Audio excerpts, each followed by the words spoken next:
বিশ্বাস করতে কষ্ট হবে, কিন্তু আমি এখন দাঁড়িয়ে আছি এমন একটি জায়গায় যেটা বদলে দিচ্ছে বাংলাদেশের কৃষি ব্যবস্থা। আর এটা হলো বাংলাদেশ কৃষি গবেষণা ইনস্টিটিউট। আর সবচেয়ে মজার বিষয় হচ্ছে এটি আমার বাড়ির সামনে। আজ আমি ঘুরে দেখাবো এই বিশাল জায়গাটা যেখানে দেশের ভবিষ্যৎ ফসল তৈরি হয়। আর খুঁজে বের করবো এমন জিনিস যা তোমরা কখনোই জানো না।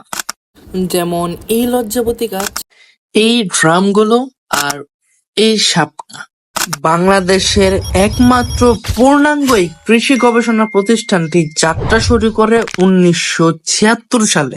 এখানে সবজি, ফল, ফুল, ফসল সবকিছু নিয়ে কাজ করা হয়। মানে এই জায়গায় এমন গাছপালা বানানো হয় যেগুলা খাইলে তুমি সুপারম্যান না হইলেও সুস্থ থাকতে পারবা। এইখানে আছে একটি উদ্যান তত্ত্ব গবেষণা কেন্দ্র, একটি পুকুর, আরেকটি পুকুর, একটি জেনারেটর হাউস, একটি অফিসার্স ক্লাব এবং একটি ক্যান্টিন, একটি সাধারণ সেবা শাখা, একটি ব্যাংক, একটি স্কুল বা বিদ্যালয়, একটি মসজিদ এবং একটি বিশাল বড় খেলার মাঠ।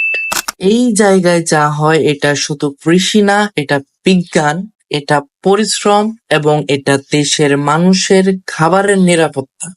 আমি গর্বিত কারণ এই সব কিছু আমার চোখের সামনেই হয়।